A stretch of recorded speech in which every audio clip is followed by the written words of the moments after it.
Hello, Fightful Faithful. Welcome to the Tuesday thing where I jabber for a while and then Kate takes over and tells you all the things we're supposed to tell you at the top of the show. I tell you that this is our NXT post show for September 12th. This is Sour Graps, and we ask you to get in your super chats and your humper chats at humperchats.com to get your question or statement read on air. We also remind you that you can support us on twitch.tv/FightfulGaming by showing us your biddies.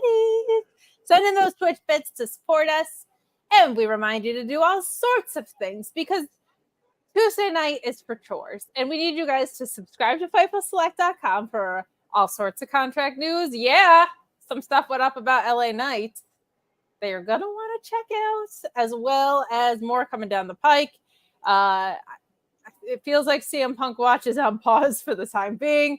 More, I'm sure that will be coming up about this new not new, but finalized TKO merger, of course, with WWE that happened today. So head on over to FightfulSelect.com. You get all sorts of bonus content as well, including Alex and I doing pay-per-view post shows. And leave a thumbs up on this video. It helps people find us in the algorithms. And if you do, I'll find my black lipstick next week and I'll join the bad girl side. What's going on? Huh? There's one way you can turn heel as the gal. There's only one way. Only one way. Find your bad girl look. You find your bad girl look. The bad girl look for Dana Brooke tonight was leather lingerie. That was a deal with her, which feels not comfortable, but like it seems like it would be non-comfortable. But anyway, yeah, there's a lot to talk about tonight, Kate. How some good, some bad, some to be seen that you've already decided is catastrophic. See, this is the thing, Kate, and I explained this to you that there are the two ingredients for my special sauce of mental illness. One of them is if something could be perfect, but instead is very good, it is therefore terrible. I cannot stop my brain from thinking this. This is probably the main ingredient to what Sour Graps is. Yeah, if something could be perfect, but is instead just very good, it is therefore terrible. I cannot stop my brain from thinking this. Also, I get mad about things that haven't happened yet, so that if they don't happen, then I can be happy. But if they do happen, then I already got mad about it several weeks ago, and then I can just be jaded about stuff. And I don't know, somehow it gives me a warm and fuzzy feeling inside. I'm so severely mentally ill. But it's totally fine. You guys all love this. This is probably what contributes to me being able to do funny voices all the time. Waka, waka, waka. You know? This is just a thing. You know? I think it's adorable that you think you don't get mad twice. You just get mad twice. Not as mad, but you definitely get mad twice, at least. Preemptively rageful, and then what's really fun is you get like post-mortem mad, where you realize, because you go back and listen to old episodes because you're an idiot, and you realize how long storylines have been going bad and how there were opportunities. So it is so self-inflicted, but we love you so much. And there's a lot to talk about tonight. Some good, some bad. So much. The first of the TKO era, it started off so good. And why does the logo look like it's an energy drink? Like, can somebody please explain to me why logo is this? Why they decided why did WWE, honestly, when I saw that like the sign behind them at the like stock exchange thing or whatever it was, it's like, why did WWE and UFC merge to create Mountain Dew 2.0? Why is the logo like that? Pitch black stuff, you know, that explains it would be. It's like a testing ground. Yeah, it's good. So they are heading into a major pay-per-view thing. Yeah. How much mercy is there going to be on this pay-per-view? None. Zero. There's no mercy? No. Cero Mercedo. I don't know what mercy is. Mercia? I believe it is. Cerro Mercia. I believe it is. that's what Mercy is, yeah?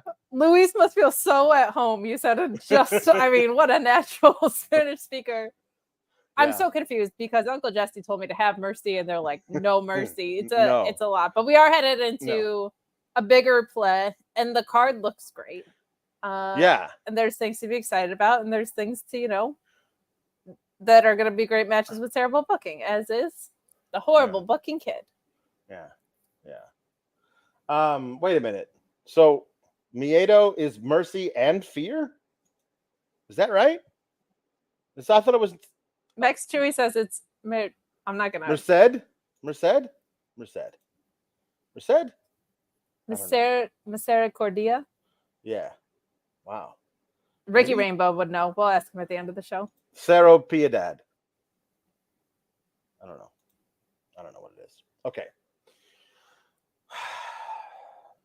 So they're setting up this thing, Kate.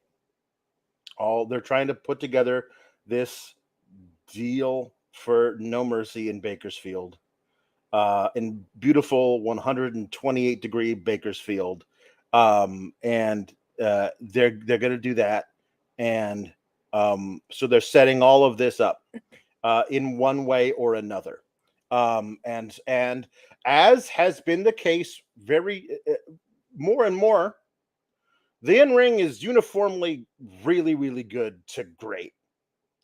And the storylines feel like they are coming together in spite of how they're being put together. Like, eventually we're going to get to the right place. They just decided to double back and take 4 or 5 wrong turns, but eventually we're going to get to the right place. So good.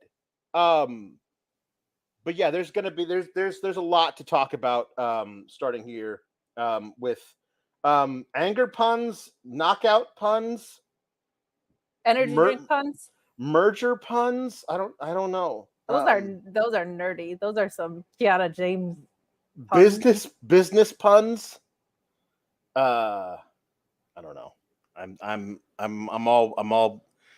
punned out, Kate. I should do this all day. I should think of what the good puns should be, and I don't do that until we get here. It came about organically when we started doing the puns. Let's never forget Duck Hudson. Duck Hudson, yep. I can't say merger puns are a sexy and exciting one. Energy drink puns or energy puns of any sort? Energy drink beverage puns. Can we do that? Okay, since TKO is obviously an energy drink puns. If you want to skew entirely to energy drink, but after Monster Among Men, Braun Strowman, and the Rock Stars instead of the Rockers, all of a sudden, and Rock has a Red Bull tattoo on his arm. That's it. Now we've gone through all the energy drinks.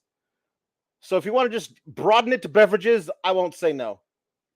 They're going to be guns. They're already killing it in the chat. So we also didn't do our introductory super chats and humper chats. Everything feels weird. Please get back on track. Okay. Oh, you're right. I didn't. Okay. Everything feels wrong. Paul Elizabeth, everything does feel wrong, Kate.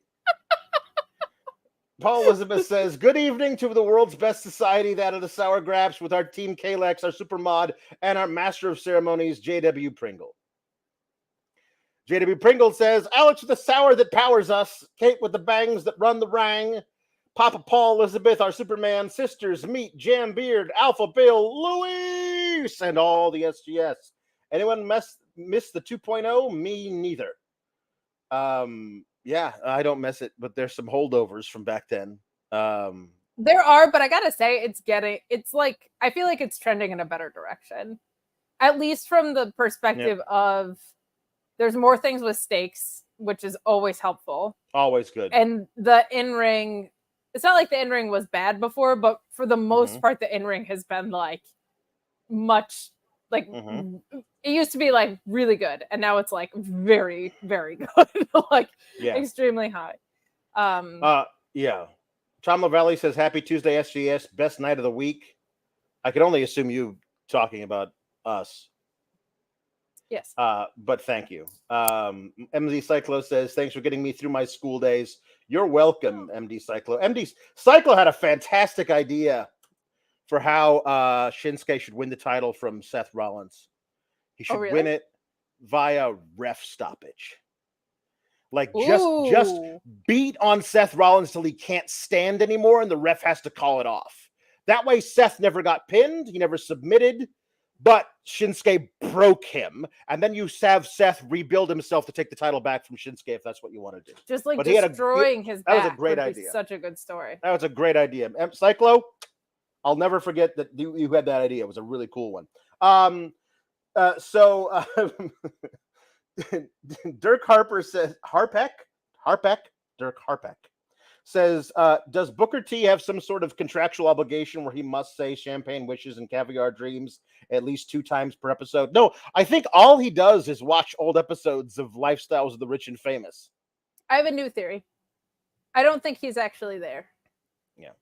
I think they use AI and they have a soundboard where they just have his catchphrases and they just play them. He's like, oh, yes.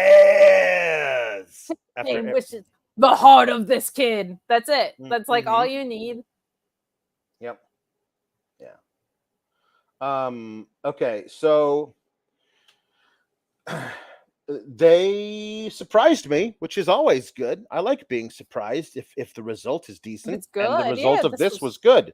I was sure we were gonna get some kind of like double pin, double count out, something Dragunov and Wesley. There wasn't going to be a real winner. We were going to go into a triple threat between Mello and Dragunov and Wesley. Instead, we just got a badass possible final match for Wesley and NXT, where these guys were killing each other very early on in the match.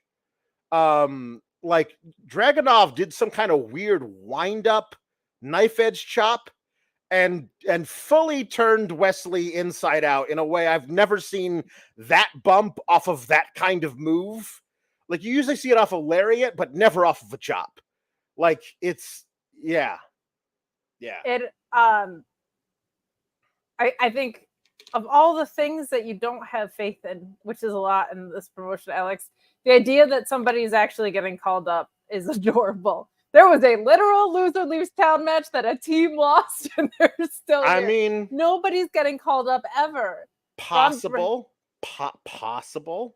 It's impossible. Braun Breaker is never getting called up. No. Nobody's ever getting called up. Did I say anything about Braun Breaker getting called up? No. No, that's what I mean, though. Like, nobody's getting called up. No, Braun Breaker's going to retire in NXT. Yeah. He's going to be there for the next 20 years. Like the fastest breakout star of the 2.0 era. Yeah. Nah, we got nothing for you, kid. Stay down there. Wrestle Baron Corbin a few times. My goodness. Yeah. This match was fantastic. Wesley is one of the best wrestlers I've ever seen at playing up to the strengths of his opponent in that facing Dijak, he did a lot of big boy stuff when he's not that big of a guy, right? Like extremely strong.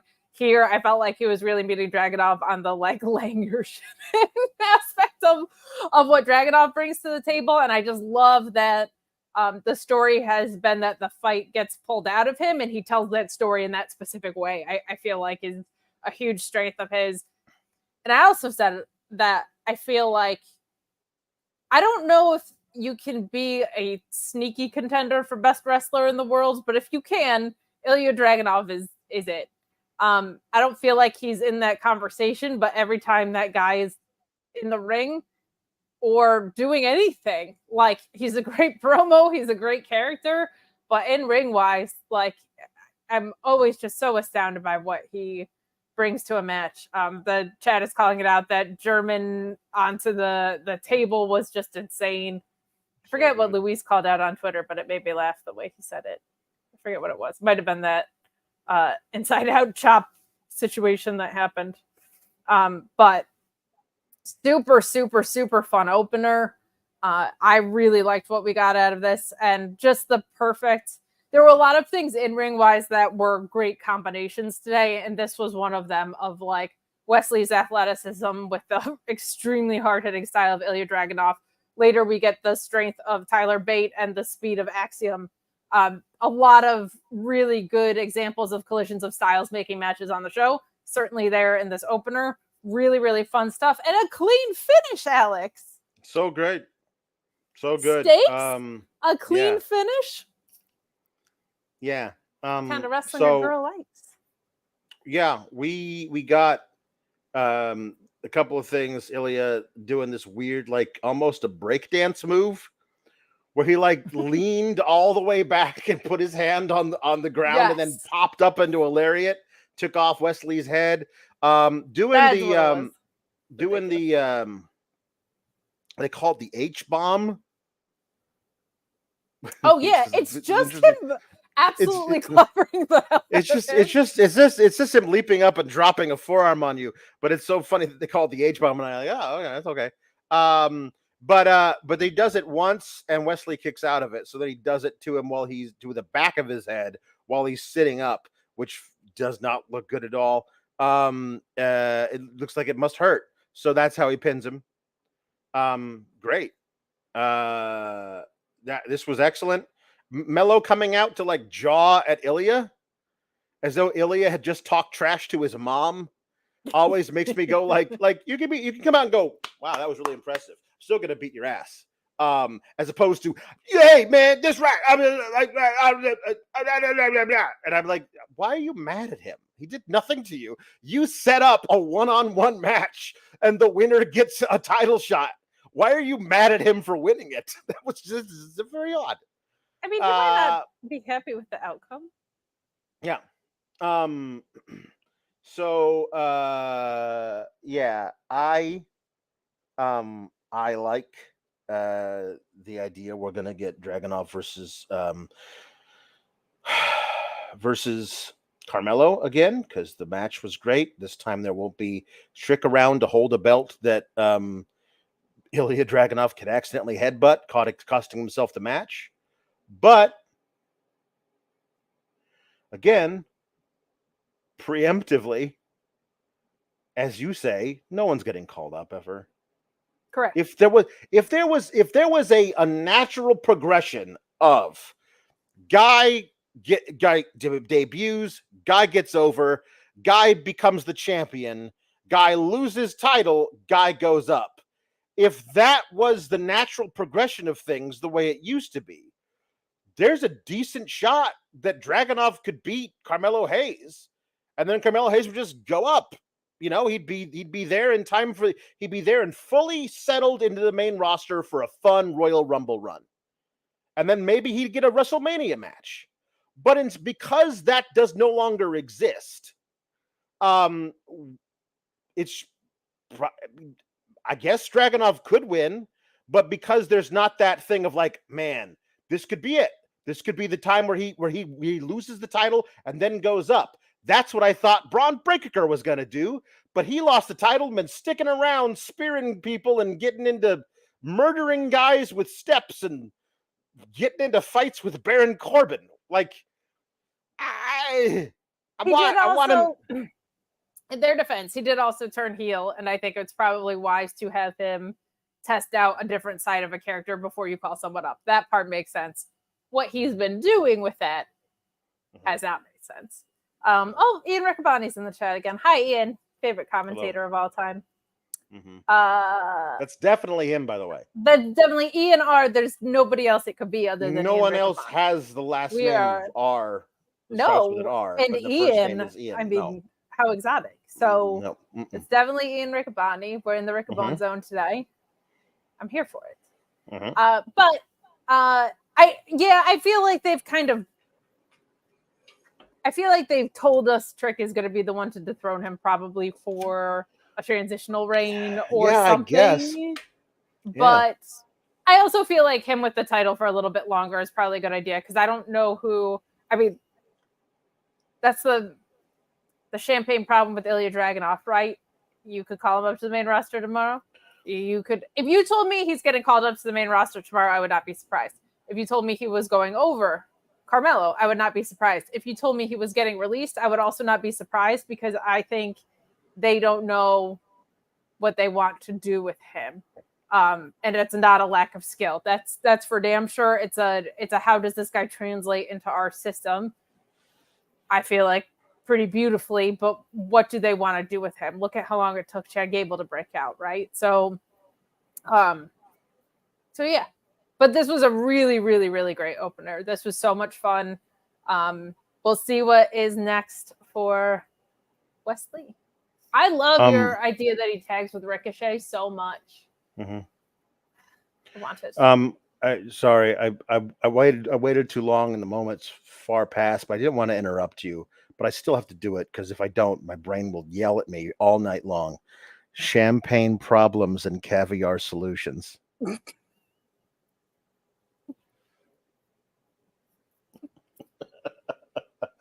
I love it. I'm so mad at you, and I'm so mad I didn't think of it.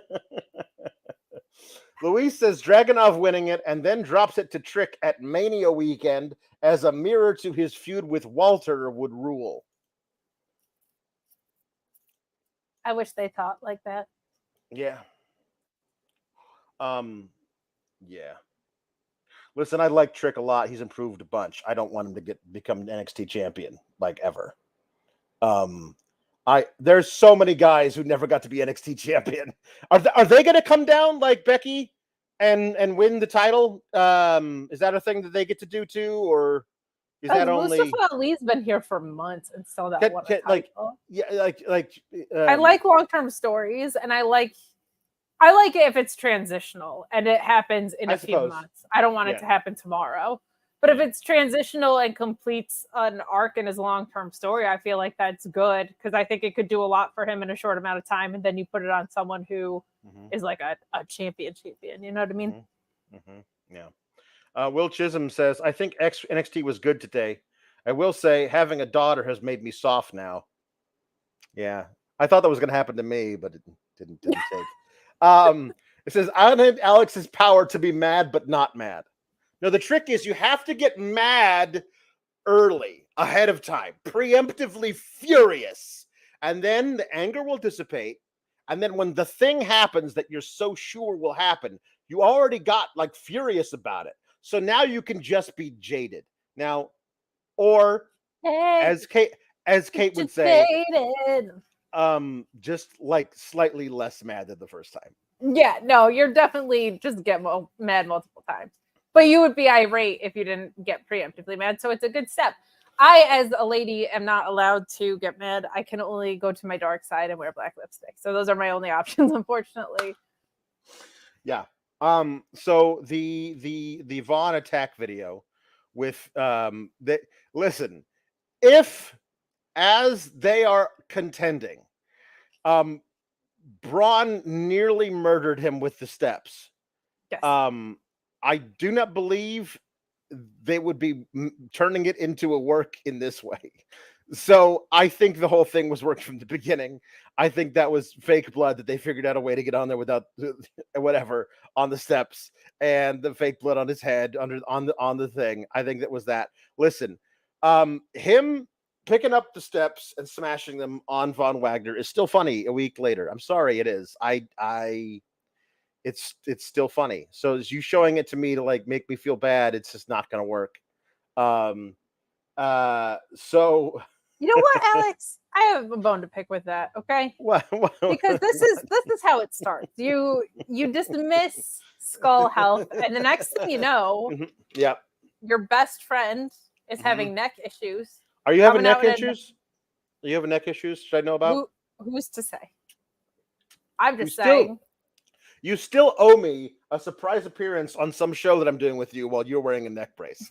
I feel like you said you were going to do that like 3 weeks ago and still have not yet come up with the neck brace. Well, we don't do a lot of AEW reviews together, unfortunately. No, everybody knows what this is. So like, you can just show up anywhere with the thing on. Like, fair enough.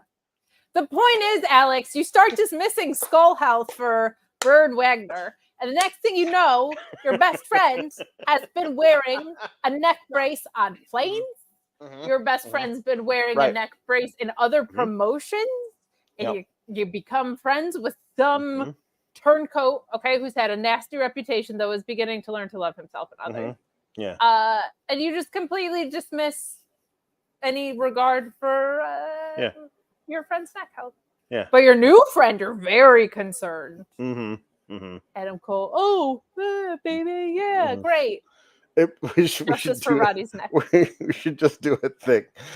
We no longer do the triumvirate, the 3-headed pod on Fridays, but it'd be great if like you were wearing a full neck brace and Cardoza was like, my neck's a little sore. And I'd be like, are you okay? Alexis, are you all right? That'd be really funny. We just do the whole thing the whole way through. It'd be really funny. You insist on hurting my feelings. I do. It's actually it's kind of part of the gimmick now, and it doesn't. Anyway, so Corbin comes out and is pretending to be sad and appalled at what happened last week, when we know, because he was on a hot mic and didn't realize he was on a hot mic, that he was like, "That is next level." Which, if you watch the fan footage, you can see Vic Joseph turn to him and go, no, just shut up. Like, Vic Joseph was like, you are being you saying that was broadcast everywhere, and we don't want that to be right now. My saying, you son of a bitch, was supposed to be the last thing anybody heard, and we were just going to lay out and let people's anguish in the crowd, so you could just stop doing the thing where you're celebrating it. But he says, Braun, come out here. I have something to talk to you about. And Braun's like, comes out and he's like, that's far enough. Just wanted to say what you did last week. And the crowd chanting, you got tabled. Yeah, that was weird. To Braun, it's like, I wanted, Corbin isn't allowed to do that yet because he hadn't revealed that he liked what Braun did yet. But Corbin absolutely would be the guy to be like, oh, wait, I'm sorry. Did you not see the other guy? I think he won the fight. Like, the idea, you got tabled and then you murdered the guy who tabled you, is like a really weird chant, but would be more accurate. It would be more accurate. You're right. So he says, what you did was awesome and you're so great. And Braun plays along with like, yeah, I am great. Isn't that cool? We're best friends now. And he's like, no, we're not. I don't like you. I don't respect you. I don't care about your respect or your liking me. I don't even like you either. And then Corbin's like, you got a lot to learn, and slaps him. And then Braun slaps him back. And then they fight. And then the security pulls them apart. So we're going to do this at No Mercy. And then Von Wagner's going to show up with his head all bandaged, and he's gonna table both of them. I am really glad Baron Corbin is having this run, because it's I appreciate the work he's doing here more than I've appreciated a lot of the stuff that he was doing of recent. This has been a lot better. Mm-hmm. I always appreciate when wrestlers sound like human beings. So I like that, because he does, and his timing was really good on the little like swerve ski part of this. I thought it was really good. Yeah. Braun is great. Just call him up. It's okay. You can just call people up. If you go out of your way to do, say, a stipulation where the loser leaves NXT, and that talent is ready to go to the main roster, you can just put them on the main roster. You could just do that. You could. It's you're allowed. I had an idea. I actually had a fun idea, which would be to have 5 NXT representatives in a Survivor Series team, like Braun, the Creeds, and Wesley, and maybe one other guy. And if they win, they just stay on the main roster. That feels like a very organic way to call a bunch of people up who are ready to go up. Seems Who like would they good fight? Timing. Just Roman Reigns.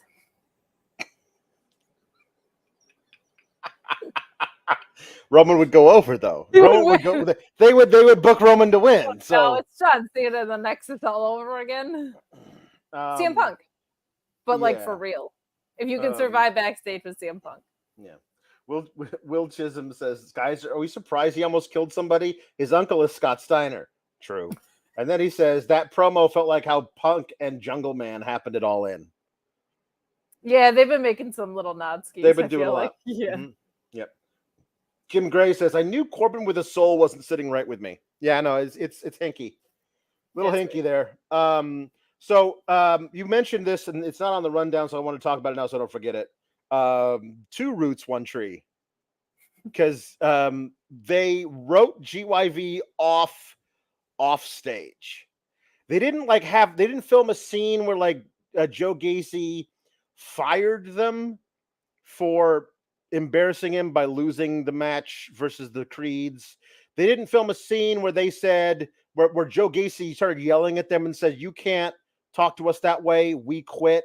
And then they threw their Party City masks on the ground, stomped on them, and walked away.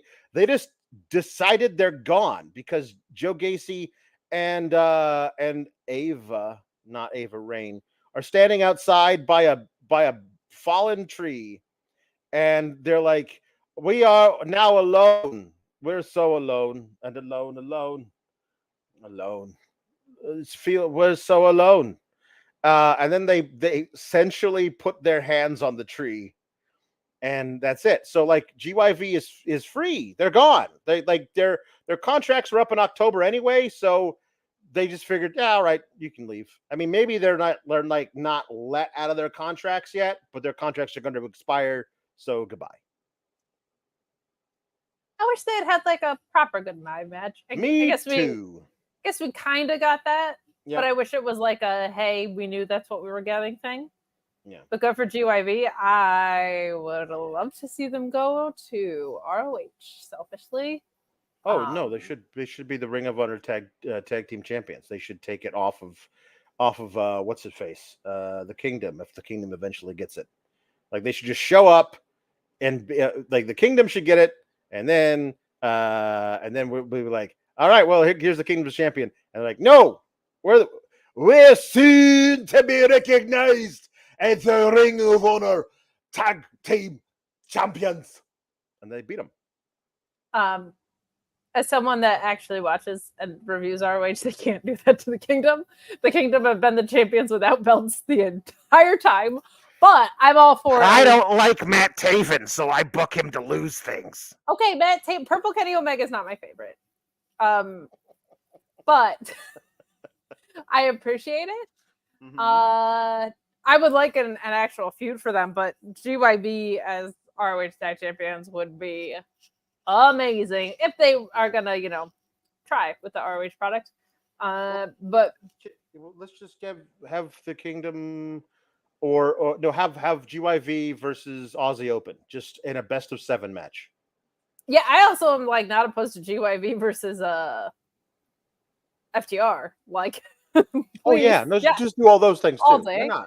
Yeah. But anyway, all that being said, good for GYV for getting to. I just like genuinely, sincerely feel bad for Joe Gacy the person. Like his stuff just keeps getting ripped out from under him. I think he's extremely skilled and has been given a lot of not great stuff. So I hope they find something for him to get to do that gets to have some consistency behind it, because he's great. And Ava has ways to go, but she's young and look at that. We're doing some puns here. 1 tree, 2 roots. I feel like that's not a very sturdy tree. Yeah. I feel like that's a bad sign for your tree. Insert clever Tegan Knox pun. Cleaver. It's clever. Cleaver. Beaver Cleaver? What?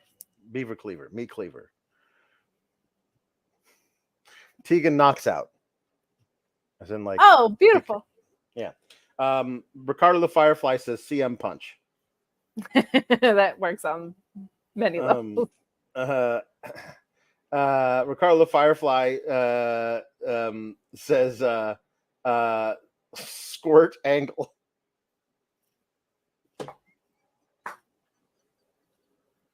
That's really good. You know who Squirt Angle actually is?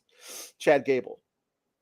Oh, because he's small and he's also Kurt Angle, so he's Squirt Angle. That should have been his name. It would have been better than Shorty G. It would have been Shorty G. They had called him Squirt Angle. That's pretty impressive. That's pretty impressive. That is so funny. Jake Neal says Brewski McIntyre. Meet Norma says Braun Thirst Breaker. Tiffany Strattonberry. Your thirst will say Toodles.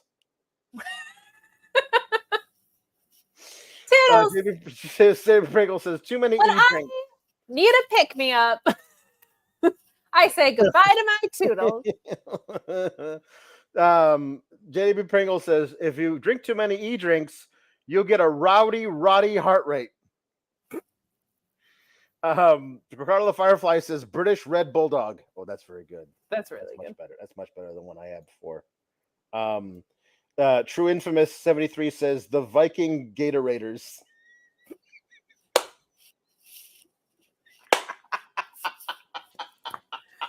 I remember. Yes. For a brief time, that drink was called the Viking Gate Experience. The Viking.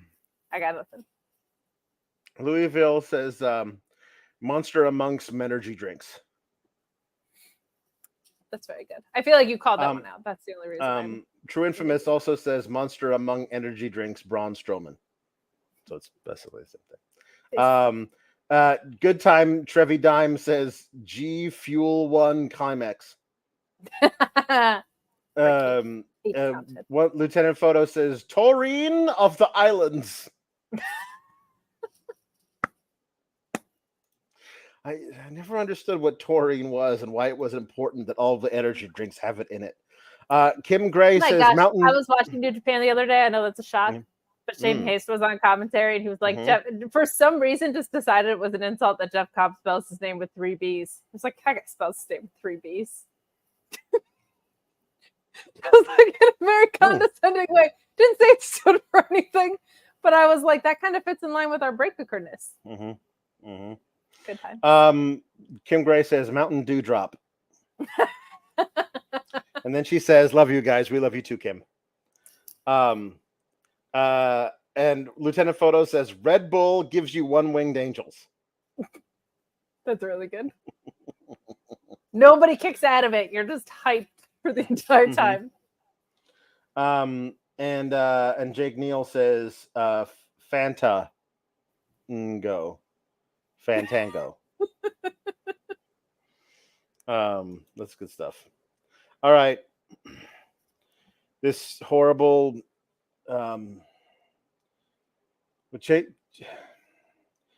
JCU and Duke Hudson,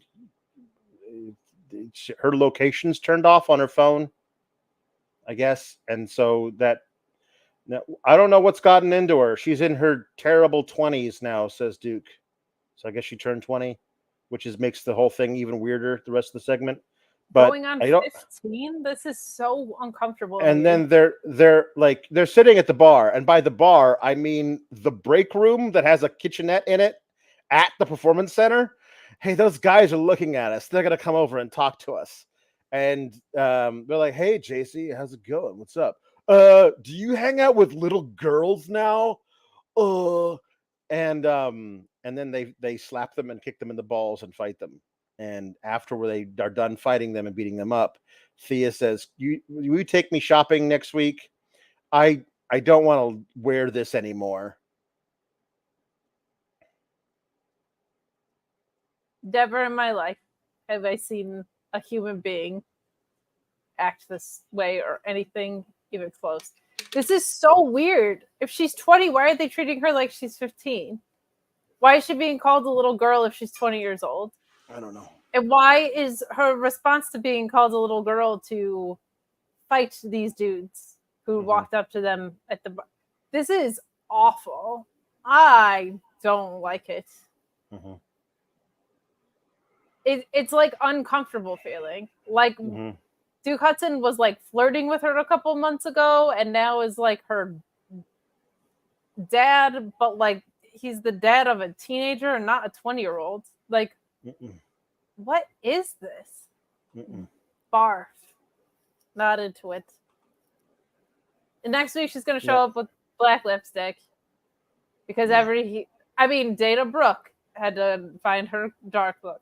Cora Jade had to find her dark look and electrical tape her kendo stick, which makes it, I think, less painful.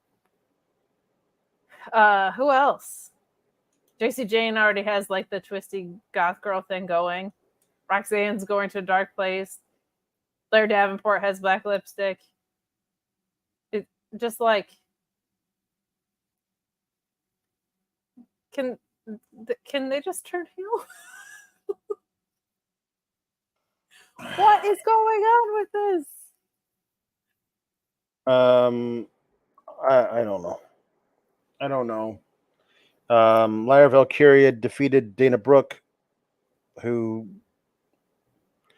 is in her dark place. I don't know what to say about Dana Brooke anymore, you guys. I just don't. I don't know what to say about it. It's the story is terrible, and she's not helping it. That's all. I'll just... I don't want to continue to harp on the in-ring not being there because it just feels like you're attacking someone after a while, but it continues to not be there. The story is awful. Like, the story is Kalani Jordan is already better than her mentor, and she chooses bad mentors because all they do is lose. I'm glad Lyra Valkyria is great, man. Like, she showed up and was really good, and she's only gotten better, and they've honed in on her moveset a little bit more. We talked about the finisher being different, which is good. She's consistently had really strong matches. She's really kind of acclimated to the weird backstage environment with some of these segments. Like, she's killing it. I think she'll probably be one of the women that gets called up sooner than later, which is awesome. But like, I don't know how many more times I can say like a mentor-mentee story doesn't work if the mentor is a loser. It just keeps losing. It then makes the mentee not only look ahead of the mentor, but dumb for choosing that person as mentor. Like, it doesn't work. And this is why when people are like, but losses don't mean bad things, they do in stories like this. This doesn't work. What if they did this with Drew Gulak and Charlie Dempsey? If Drew Gulak was like, hey, I got this, and then just kept losing, and then was like, you need to go to your dark place, and then kept losing. Like, she had a character change, and then the result didn't change. So, just not good. Just not good creative, unfortunately. Yeah. So Lyra wins with a splash off the top, and she extends a hand to Dana. Kalani is trying to get her to. Oh, we haven't even done the pass-through gimmick in forever. No, we haven't. You're right. Hand. Honor is real. Thank you. Not to Dana Brooke, it's not, because she decides to go for the eyes. I think she was trying to like literally murder Lyra with her bare hands, and then Kalani gently pulls her away, and she's like, I'm sorry. You're right. I'm sorry. So I don't know where this is going at all. But yeah. Some more backstage stuff. Dominic is here for some reason. Okay, and then what else happened? I can't take another goofy. I'm smiling through my whole promo, even when I'm not supposed to be segment with him. Like, I can't even listen to what he's saying. It's not even just that. Like, he's not even supposed to be there. He doesn't have a match. He's not special guest refereeing something. He doesn't have an interview scheduled. He's just walking around the performance center with his belt on his shoulder. Now, in their defense, though, backstage is an after-school club. So his parents might have forgotten to pick him up. Mm-hmm. He might have had a shopping date scheduled with Noam Dar, for all we know. But my bigger thing was he didn't have an interaction with Mustafa, did he? No. Like, why didn't they just have that? That would be such a simple way to solve it. There you go. Just have an interaction with Mustafa Ali. Yeah. His challenger. Yeah. The problem that we'll talk about that Mustafa Ali segment later.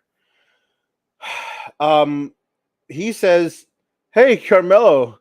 Huh, way to be original in choosing your opponent for No Mercy. What are you talking about? Well, I had Dragon Lee and Mustafa Ali fight to determine my challenger, and you just had Ilja Dragunov and Wes Lee fight to determine your challenger. Way to be original, bro.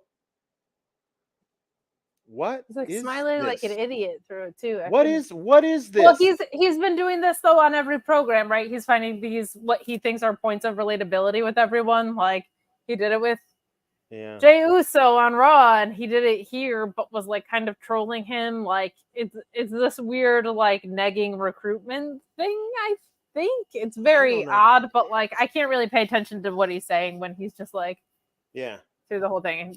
I just. And then like Melo's like, how about like when you had my belt, you were the A champ, but now I have your belt, so does that not mean that I am the A champ now? I was the A champ when I had that belt because it was me that had the belt. I don't like what you can feel Melo's frustration having to explain it to a 5-year-old.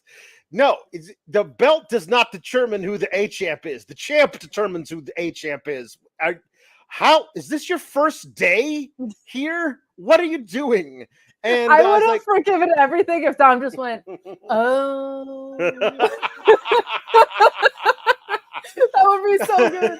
Oh no, I get it. That's pretty good. That's pretty good, man. Yeah, that would have been great. I would have been so. I didn't get that, but yeah, that's totally that makes sense. No, they're like, why don't we see who the real A champ is? Why don't we have a match next week? And Dominic is like, I'll go talk to mommy. And then Melo's like, yeah, you go talk to your mommy. I just, man, I don't know. Yeah, it's just ridiculous. So Melo goes and talks to Trick, about, hey, so I'm fighting Dragunov. You got fighting Dragunov, and then it's gonna be tough. You sure you don't want me out there? Like, no, I'm good. What about though against Dominic? Like the Judgment Day always does something, and Melo, my God, no, I think I'll be good. I think I will be good out there. Yeah, it's just because Carmelo is an idiot. Like I was, yeah, that's it. So anyway, somebody, we're not skating by this. Somebody in this freaking company realizes that maybe when the Judgment Day shows up, they show up with gangs of people, and that person realizes this and gets actively dismissed by the world champion. Come on. Yep. In the background, we see Wesley cleaning out his locker. Nobody even knows. Melo and Trick don't even look at him as he's obviously loudly cleaning out his locker, throwing stuff in the trash can. Taking out the trash can. So, all right, I'm getting rid of all of this ridiculous stuff. So they're interviewing Eddie Thorpe about the women's breakout tournament is happening. They just haven't told us who's in it yet. A few people are in it. Some women who are in the locker room whose names I do not know because I've never seen them before. They're going to be in it, and also Lola Weiss is going to be in it. Lola Weiss is going to win it. They're interviewing Eddie Thorpe, and Eddie Thorpe starts talking about Dijak, about how he wants to take shortcuts with the belt and everything, and blah blah blah. And then Dijak breaks into the feed of the TV behind them, and he says, "Eddie, I thought this is where you come out to consult the spirits after a loss." And then he unbuckles his pants, and it took me like literally too long in my head to realize, oh no, the belt. Because that's a prop that's integral to the storyline. I just thought he was gonna like take off his pants, and I was like, Dijak, what are you doing? No, please don't. But instead, he takes off the belt, and to prove he had to beat up a tree. He had to swing. He had to hit hit a tree with a belt. Can you imagine what would happen if Bryan Danielson saw this? This is the thing. A self-admitted tree hugger. Listen, I love all the sperm and the tree sperm that could be falling on his head. I love Dijak, and I am very impressed with the amount with what I've seen from Eddie Thorpe. I think it is a ridiculous choice to build to the obvious strap match in this way, and B, do a strap match at all this close to the greatest strap match that many of us will ever see. Like, the ridiculousness of like, hey, you know who did a great strap match? Danielson and Ricky Starks. You know who we should just do one in NXT for just cause. And it's probably a bad thing to like. It's a hard act to follow.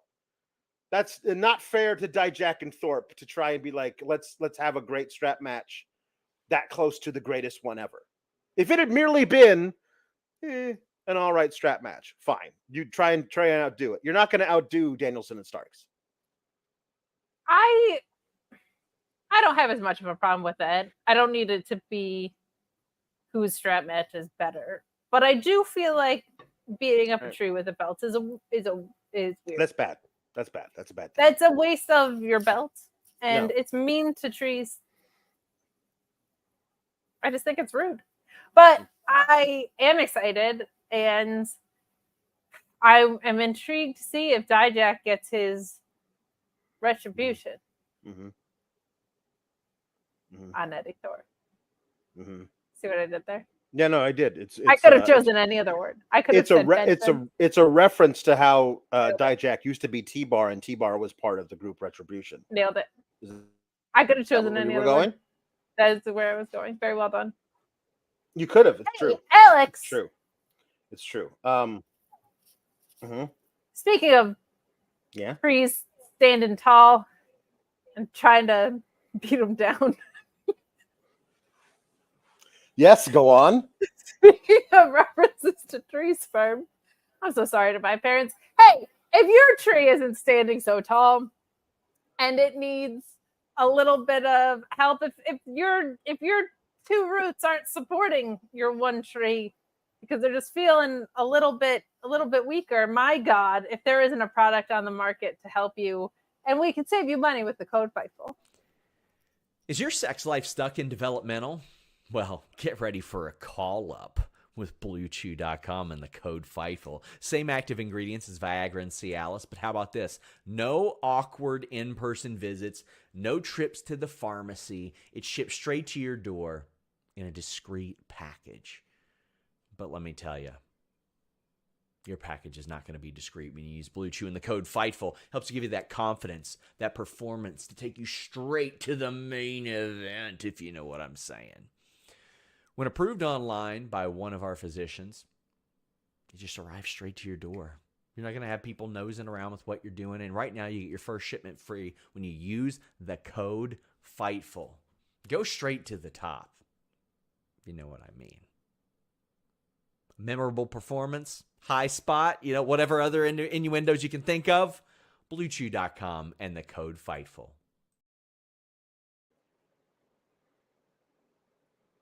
I'm just going to say it. Yeah. My innuendos are better than Sean's in that. Yeah, no. My segue to that today. Yeah. Better than Sean's pre-record. Dijak commented on Twitter X, says, LMAO, can we just take a moment to really appreciate this dork standing there like a doofus watching me beat the bark off his stupid spirit tree with a belt. Ha ha ha ha ha ha ha. Okay, well, I like the justification that it's the spirit tree, at least. I did not connect those dots because I am simply a dumb woman who has not yet found her black lipstick. Yeah. It's honestly inexcusable at this point.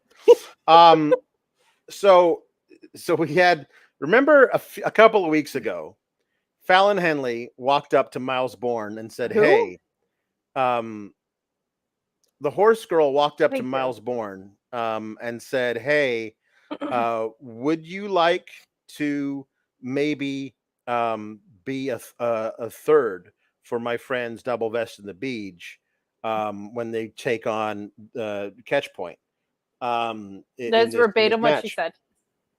And Myles Borne said, "You know what? I'd love to, actually, because I don't ever get a chance to wrestle on TV, so I'd like to do that." And then last week, Catch Point was like, "Do you think we don't watch the show? We saw that you were talking to Horse Girl about joining their group, and you didn't even make her get her horse lawyer involved to make sure that everything was on the up and up. We're so disappointed in you." And then he's decided to join their team anyway. So it was Double Vest and the Beach and Myles Borne versus Catch Point. And he at one point saves Fallon from certain crossbody. And it wasn't really certain crossbody. It wasn't really certain doom, but it was certain crossbody. And he's yeah, you know, he saved her from certain crossbody. And he pulls her off to the side and they share a look, deep and meaningful, only for a moment, but it was there. And the camera made sure to tell us it was there. And then 3 seconds later, he turned on Double Vest and the Beach. And seemed really proud of himself. Not like, hey, the guys who are my coaches are making me do this and I don't really want to. I'm still really in love with you, Horse Girl. No.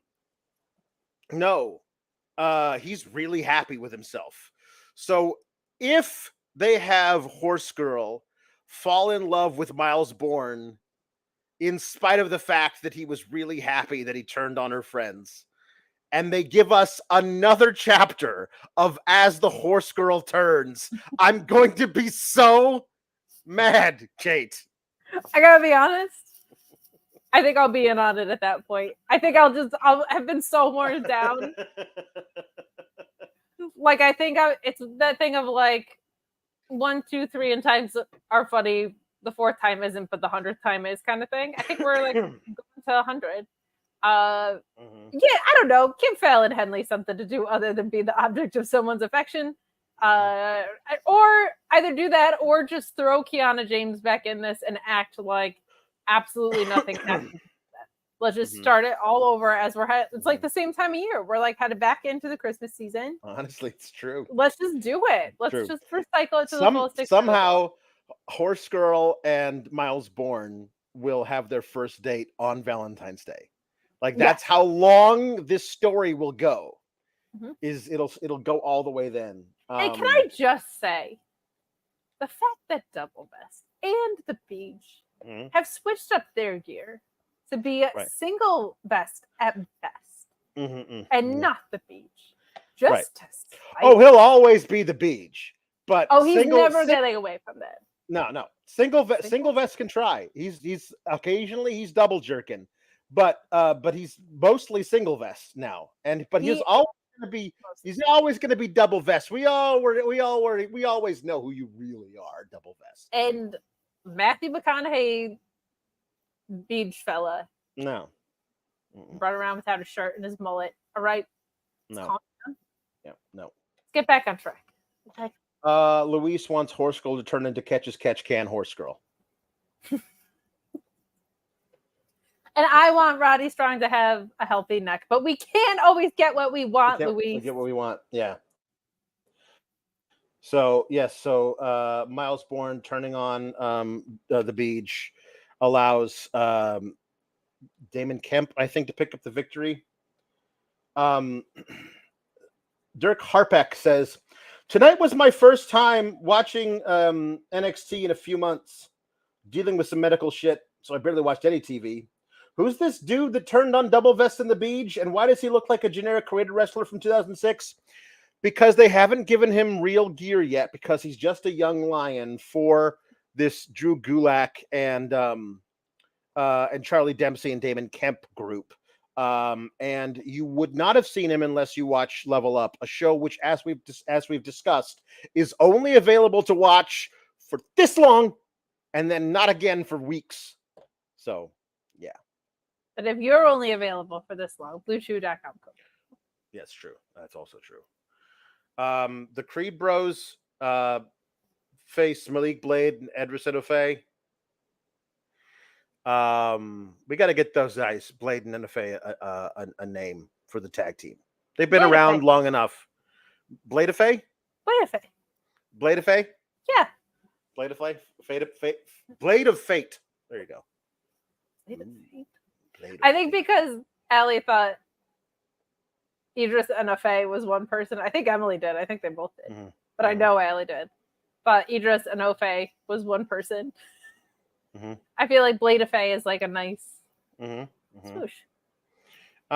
So the immediately pulling this up. You continue the rest of the show with this up. It's never coming down.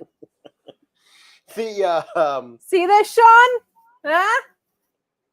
Los Lotharios are watching up from the crow's nest, but they're not Los Lotharios anymore, or are they? I don't know. They haven't given us a new name.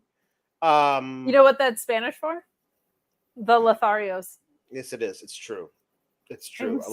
I looked it up once.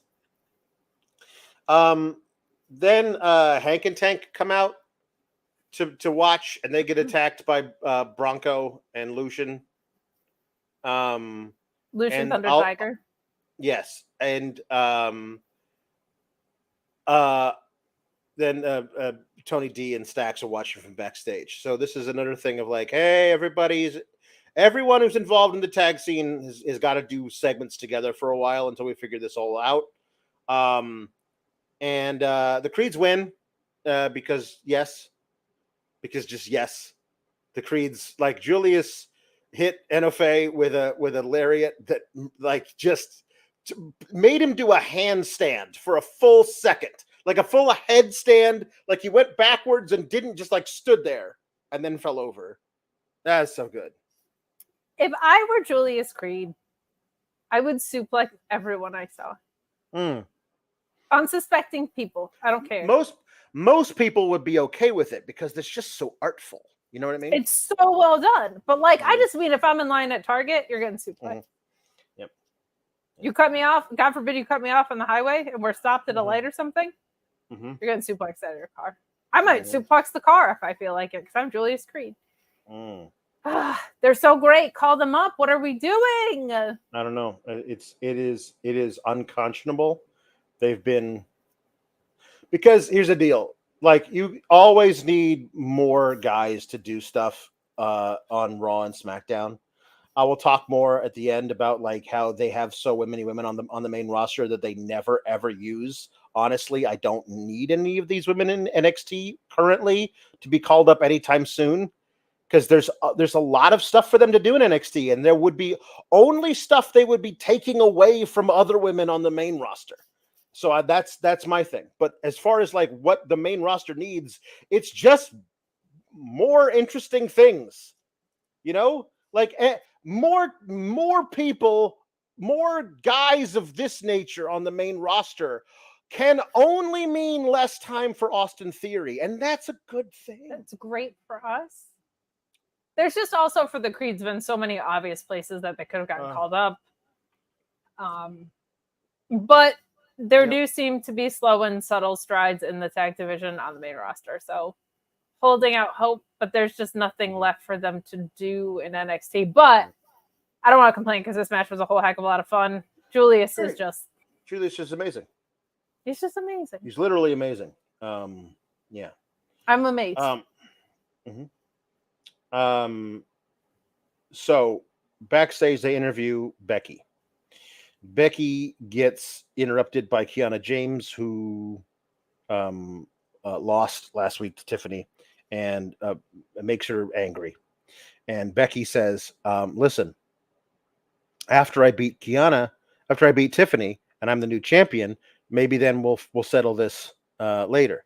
And I'm like, or Kiana will cost you the match you'll beat up Kiana next week, and then you'll have a rematch with Tiffany at the play.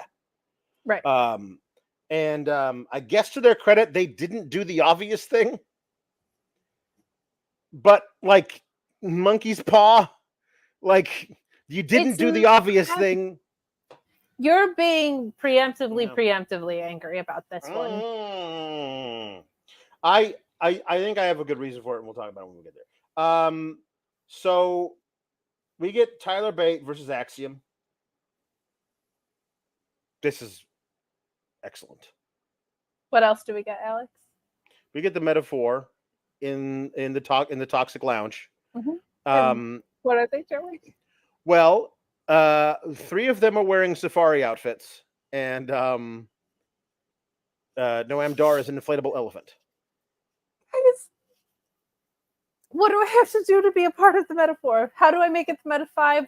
How do I shoot my shot? I love them so much.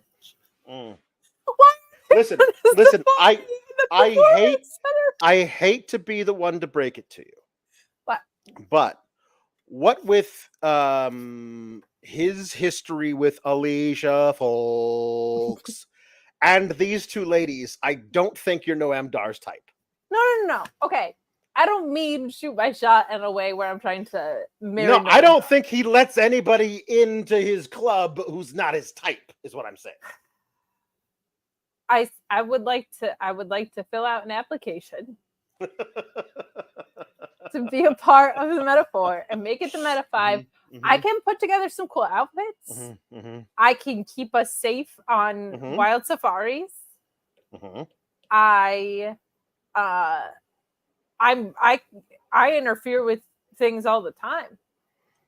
Mm-hmm. I can interfere in a wrestling ring. Look how much I interfere just like in life. With you, with Sean. I am obsessed with the metaphor. I want to be a part of the meta 5. Yeah. This match, though, my heart. Metaphor loco. The match is great. Bate and Axiom are awesome. It is so frustrating to me the way that they had to delay him getting his revenge on Dabakato, thus messing up the timeline of the whole tournament. Like a bunch of people are already done, but he's got 2 more matches to wrestle. Also, I think there were as many matches on Level Up as part of this tournament than there were like on TV, which like Level Up, I don't like if nobody watches it, but if you don't watch it when it broadcasts, you have to wait weeks until it's put on demand. So like if you don't watch it immediately after SmackDown, you can't see it until it's far beyond not at all relevant anymore. It's a weird thing to do, to use your Level Up brand in that way if you're not actually making it available to anybody who wants to see it whenever they want to see it. Is it also available on the internet? I don't know these things. No, they will put clips of the matches on YouTube. That's what they do. This match was awesome. There was like a really great superplex from Axiom in this. I said it last week, but I'll say it again because it bears repeating and is a standout. When you have Tyler Bates, not like technical in the same way that like a Pete Dunne probably is, but uses a lot of submissions and technical moves, and it just controls the pacing of a match so well when you're in there with someone like Axiom. Like, I love how those 2 styles smush together so much. And we got a lot of really, really, really great examples of it here. Tyler Bate, just a big, strong boy, just doing big, strong boy stuff in this. This was so much fun. Axiom looking great too, but I just love, I feel like one of the more underrated challenges in a wrestling match is pacing. Like when you have to take a match on a roller coaster and you can't just go a million miles an hour or slow and plodding. this is like one of the most organic ways to do it. These two are familiar with each other. You could feel the chemistry. It was really, really, really, really great. Go back and watch it if you haven't. This was a fantastic match. And a night of some really good matches. Like, we got a really good main event. We got a really good opener, and this was excellent too. This was really, really nice to see. So I loved it. Loved it, loved it, loved it. Corey David saying, what did you think of the Metaphor outfit this week? Obviously, it was amazing. Why isn't Noam Dar at Fashion Week? I don't know. Is it Fashion Week going on right now? I don't know. He should be. He should be. Will Chisholm says the Metaphor feels like a Being the Elite skit on TV. It's Being the Metaphor. They should just do their own thing. That's just that. The Metaphor. He's a Meta 5. Let me in. They interview Pete Dunne, aka Butch, but should be Pete Dunne, about Tyler Bate, and they actually have him say all the things that I said he should say. Yeah. Last week about how they have an incredible history, and how It was his first match at 15 years old. I need to beat him. Like, it's just this thing. It's great. It's excellent. I love that that's it. But in order to get to that, they have to have both Axiom and Tyler Bate wrestle double duty tonight. And Charlie Dempsey, because he was in that 6-man. All three guys have to wrestle 2 matches in one day, so that the 2 matches can be on Level Up, so we can get to where we're going to get to next week, which is Tyler Bate, either 6 or 5. It's either going to be 5-5 versus Pete Dunne or 6-5, and if Pete Dunne beats him, he'll what? So sorry, it's 4. It's going to be 4-3. It's that or 3-3, whatever. And then the winner of Pete Dunne versus Tyler Bate is the winner of Group A. That's going to be next week. Correct. But also, they have to do matches on Level Up this week so they can figure out who's going to be the winner of Group B. So that's just the way it all works out. So that's the NXT one for you. That is the NXT one for me. The Pete Dunne versus Tyler Bate thing is going to be amazing. Do you see what's happening in wrestling right now? We got Chad Gable coming to the forefront. We got Pete Dunne. We got Techers in Seattle. October is upon us. This is a blessed time in professional wrestling for technical wrestling nerds like yours truly. Extremely happy about it. Right. And even the sourest little nuggets like you ain't gonna bring me down. Okay? Yeah. Techers, mate. Right. Let's go. We also have Johnny Gargano in witness protection. So, like, there's always something that is terrible. It's just there. It's always there. Have you considered that it's for his own protection, Alex? His wife just stood there and watched him get assaulted by Grayson Waller for no reason. Hiding from the mob? Sure, that's true. Could be Tony D'Angelo for all we know. Yeah, so we need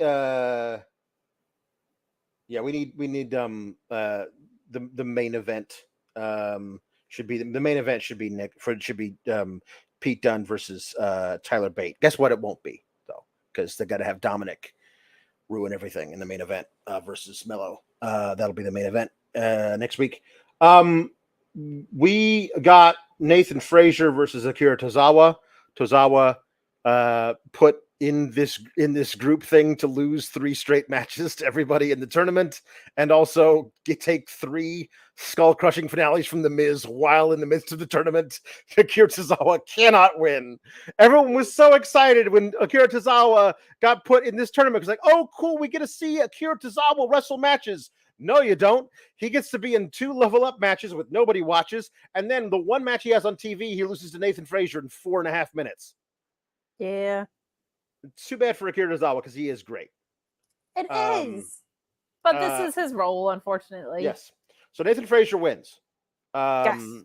It's a very good match for as long as it is. It's quick. Nephew of Bob. Yes. Nathan Frazer now has 4 points. Joe Coffey has 4 points. Duke Hudson has, well, if Duke Hudson beats Joe Coffey next week, then Duke will have 4 points. And it'll be a 3-way tie with each guy losing to one of the other two and winning over one of the other two. So this is a direct, and Luis pointed this out to me last week, and I was like, oh my God, they're going to do it. And I remembered how much it angered me last time. During the pandemic, they did a cruiserweight title tournament just like this, where it was a round robin. And they found some way to circuitously book it. So there was a 3-way tie in one of the groups between Kushida, Jake Atlas, and Drake Maverick.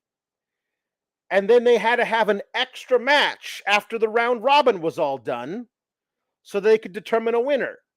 And Drake Maverick won, even though he really didn't. But Kushida was like, yeah, it's fine. You can go ahead and win this group. And it was just like, what? And I hated it at the time because it was like, it's just so, why do you book it like in the most roundabout way to get to the Nathan Frazer versus Tyler Bate? All you had to do was book it in a way where if Nathan Frazer beats Joe Coffey, he's through to the finals. If Tyler Bate beats Pete Dunne, he's through to the finals. And then you just have your match. I think we all assume that we're going to get Nathan Frazer versus Tyler Bate. That's kind of been a thing that been the story going on for months. Just book it in the way that makes the most sense as opposed to the least sense. That's all. Yeah, that's weird. But the matches are going to be good. The matches are going to be very good. But you're right. It is of all the things you could repeat from those times. Yeah.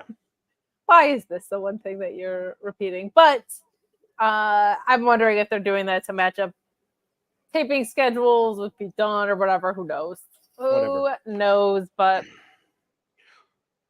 so yes, Joe Coffey talks some crap backstage about Duke Hudson, and then Duke Hudson.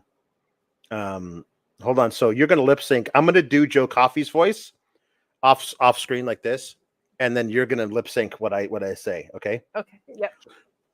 I've been the odds-on favourite in this tournament since the beginning. And now all I've got to do to win my group is to beat Duke Hudson. Give me a break. Very good. Thank you. Thank you. So, do you think we're the most professional review show in the world? No, there's no one more professional than us. Professional. I speak at conferences, Alex. I don't know if you know this. No, it's true. You do. You are a vital voice in the podcasting world about how to be more professional in podcasting. Yeah. Okay. Bits. You gotta do bits. Hey, speaking of bits. Yep. You can support us on twitch.tv/FightfulGaming, but mostly I was using that as a bridge for your midstream reminder to remind you to subscribe to FightfulSelect.com. Plenty of contract news coming out of there. All right. LA Knight, you're going to want the details of that LA Knight sitch. You're going to want to be up to date. All right. You're going to want to know what's going on with and how far apart they are on money or how far apart they aren't on money. Get it accurately. Don't get all these punk ass aggregators or all these whiners on Twitter who are like, oh, but then Sean said, no, just subscribe to FightfulSelect.com. It's $5. We encourage you to steal other people's credit cards if you can't afford it. Subscribe to Fightful Select. Plus, you get me and Alex doing pay-per-view post shows. Plus, you get a bunch of bonus podcasts. And plus, Sean's he's actually really nice. So just give us your money because we're all nice. And we're trying to make money. Thanks. Back to you. So Roxanne is talking to some women in the back. Is this a new thing that Gen Z does to wear a very wide belt as a tube top? because one of the ladies in this segment seemed to be very young, and she was wearing a very wide. It was fine. Nothing showed, but she was wearing a belt as a tube top, and I was like, "Is that a thing?" I am so old, Kate. It is. You have had a lot of fashion questions in recent weeks. I don't know the answer. I think there's probably young ladies that could answer that. But I will say, and okay, see, Emily already chiming in. Yes, the kids do that today. They did it in the 90s, and they seem to be bringing back the worst parts of the 90s, which are jeans that make me look like I have a poopy diaper. That did not extend to my area of the world. There were no wide belts as tube tops where I was living. It was more just like making things into tube tops that weren't tube tops, like wide belts, skirts. Like it was a very weird moment. Skirts was a thing. Yeah. Not great. Anyway, so it was like I won the breakout tournament, and it launched me into so many amazing things. That's why I'm definitely still the champion now, says Roxanne. It should have launched her. She did win, and it should have launched her into a lot of stuff. But what it launched her into was I have anxiety, so therefore I'm a loser storyline, which is still going on today. But she gets walked up on by Elektra Lopez and Lola Vice, and Elektra says, "What's this I hear about you making problems backstage? In the locker room? Are you a locker room cancer or something?" I believe she asks her. Backstage Roxanne, of course, issues. A noted AJ Lee fan, so perhaps this is a little winks and nods. Little winks and nods. And so yes. So Lola Vice says she's going to win the tournament. It feels like that's a fairly sure bet, depending who else is in it. I think we got to see who else. Like if Sol Ruka's ready to come back or something, maybe not. But she tore her ACL. She's done. She's not going to be back for a while. A while ago now, right? Isn't she going on a year out? Sol was in the tournament last year. Like, so like it feels weird. Yeah, she was. Yeah. I don't know how time works. No, it's fine. It's September. April was yesterday. What happened? Yeah. I don't get how time works. So yeah, we'll see, because the thing about the breakout tournament is that we'll see. We'll see how this goes. Because they're bringing in a bunch of like college kids who had no experience in wrestling whatsoever, but they look like they might have the look. I always worry about this, but yeah. See, I can't even wrap my head around this. Yeah. Like, All In was 2 weeks ago. I know. This feels like 8 years ago. Yeah, it does. True. It's true. It does feel like. What happens with time? Yeah. Wrestling time is dog years. Yeah. Anyway, she's got like another 8 months to go. My bad. Will's right. They also called Jey Uso a toxic person in the locker room. They did. Yeah. So they're definitely doing that now, and they think it's funny. It's funny. Mustafa Ali gets interviewed backstage, and he's back to doing the I'm not being a bad guy. And the way that I'm saying that I'm not a bad guy lets you know that I am actually a very bad guy. He's doing that thing now, which I don't understand why they won't just let this guy be the greatest babyface they've ever had on the roster since Daniel Bryan, because he's so damn easy to root for and amazing to watch in the ring, and kids would cheer for him forever, and they're just not going to let him do that. They could have had him confront Dominic and be like, "Hey, I'm going to take that victory you gave me last week, but all that proves is that you think I'm not a threat to you. So thanks for choosing me to be your opponent. It'll be the biggest mistake you ever made." They could have him have that segment with Dominic, or they could have him say to Dragon Lee, like, look, dude, I'm totally sorry that you lost. Like, I have no argument. It was a fast count, but there's nothing we can do about it now. So I'm going to go on to No Mercy. I'm going to become the champ, and I promise, I swear, pinky promise, cherry on top, you totally will get the first match when I'm champion. They could have him do one of those two things. They chose the wrong one, to me. So, yeah. He's not doing his political shtick anymore, Bill. They had him do one vignette, and then they pulled back on it pretty fast. Yeah, which is a bummer. I stand with Mustafa Ali. I hope he beats Dominic. He has to, or I will complain about it on the internet. He's not. Alex? He's not gonna. I don't get preemptively angry, okay? I'm not even preemptively angry. I'm preemptively sad. Sure, yeah, it's preemptively disheartened.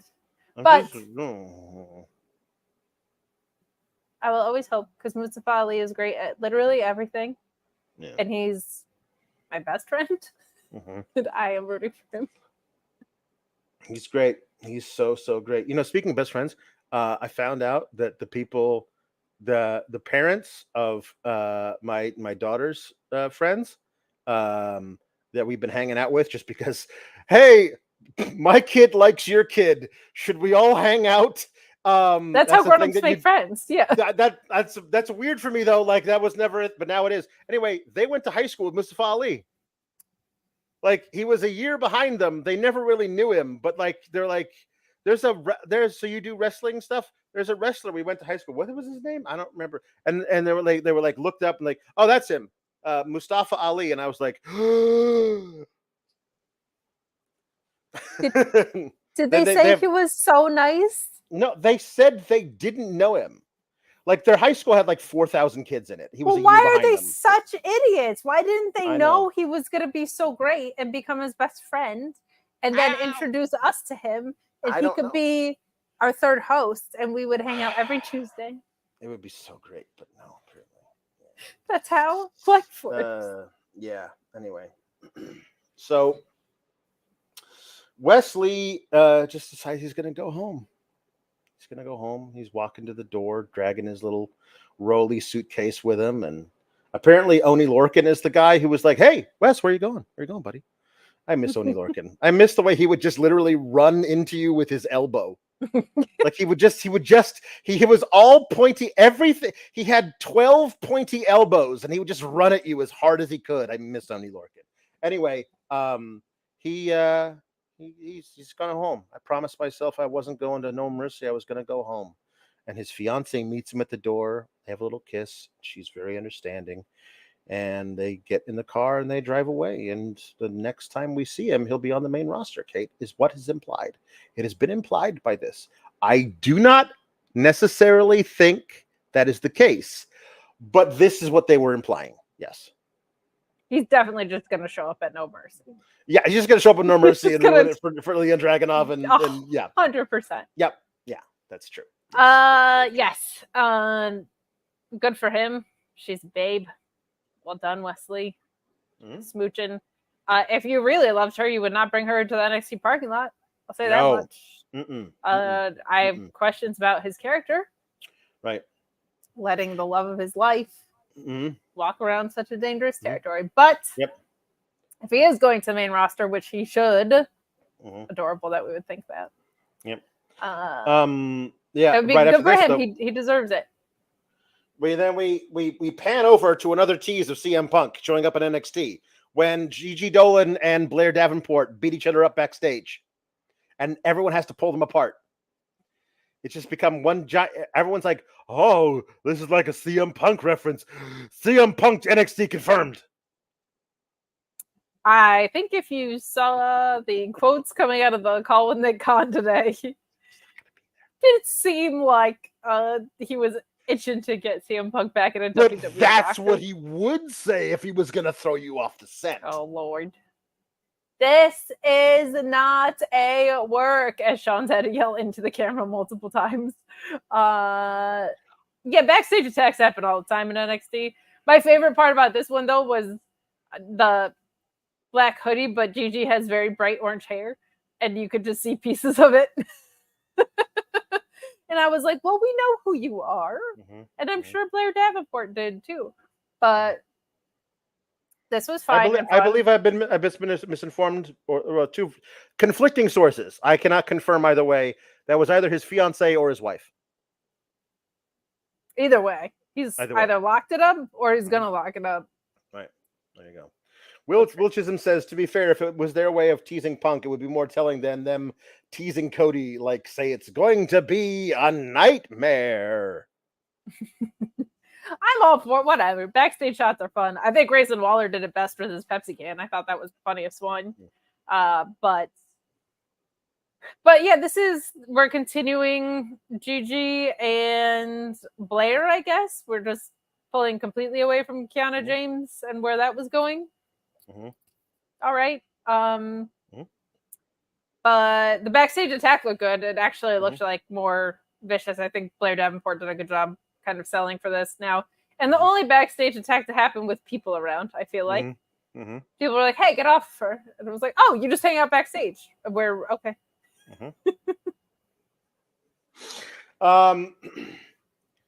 So match the main event goes to women tonight as it did yesterday. That's 2 in a row. That's not bad. Can't say bad things about that. Hell yeah. Can't say bad things about the match. Match was excellent. The match, I hope, will silence the very small number of people who are like, I just don't see it in Tiffany Stratton. I don't see what the hype is. I don't see it. I don't know. I think we should pump the brakes on Tiffany Stratton. I hope that shuts everybody up because this match was phenomenal. Now, she was in there with Becky Lynch, who I consider to be one of the absolute greatest to ever do it. But Tiffany definitely held her own in this thing. It was a really great match. Very back and forth. Awesome storytelling. Really cool near falls. Break it like pulling somebody out of the dragging Becky while in the disarmer over to the ring ropes, reversing it into a power bomb. An amazing swanton. That thing was gorgeous. It wasn't really.